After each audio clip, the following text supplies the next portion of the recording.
Hi guys, and welcome back to our channel. My name is Janae. I'm Miley! Ayan, so we're back for the, simpleng reaction. Kunting reaction lang guys, please. Mawa na kayo.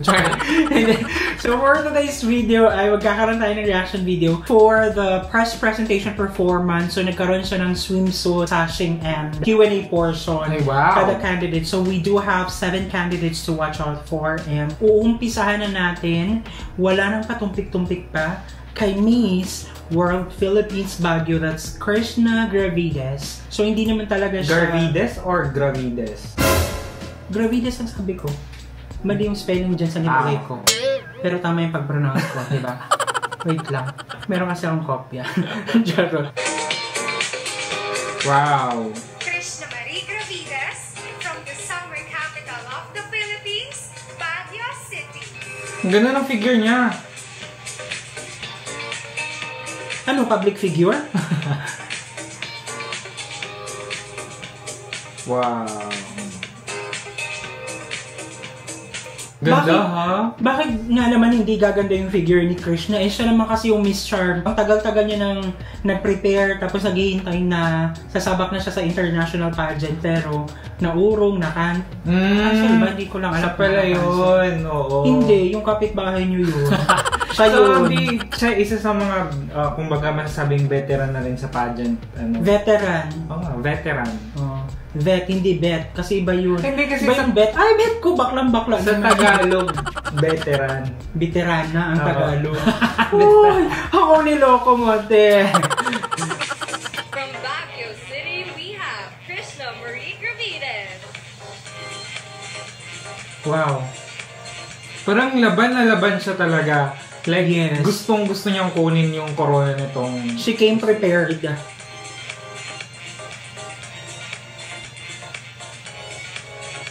Di ba nga kasi may story na parang gusto niya na talagang sumabak ngayon kasi kung hindi ngayon, kumbaga yung momentum ng pagiging pageantera is mawawala. And then mawawala din yun or masasayang yung kanyang preparations na ginawa niya for the past few months or mag 1 year na sigurong ginagawa ng preparations, ganyan. So, ayun. Sobrang, kumbaga in the mood na siya, in the moment na siya. Kumbaga laban na talaga siya. inulit mo lang sinabi ko. So, ayun.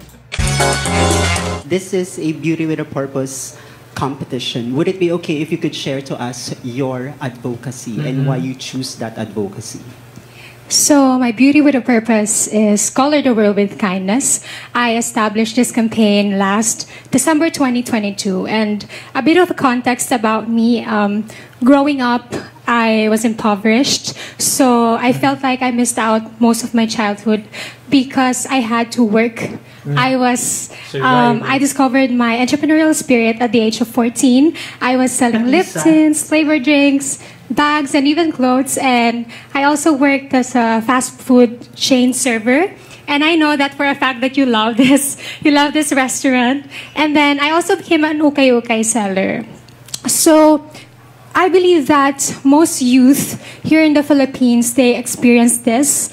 The harsh realities of life at a very early age. So when I was given a platform, I established a campaign that will empower and involve them. So that is a Color the World with Kindness. So we do seek the welfare of children, animals, and also environmental stewardship. So today I'm just really happy that I can gain more resources and work with an organization that can really back me up on this. So I feel like this is a perfect opportunity and a place for me. So thank you.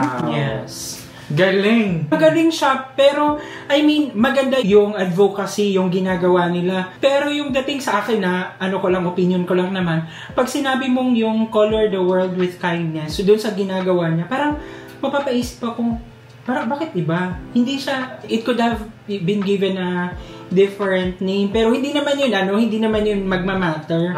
Na medyo naguluhan lang ako din sa part na yun. Yeah, it's very nice kasi it's good na yung mga younger generations at an early age, magsa-start na sila ng kanilang entrepreneurial career.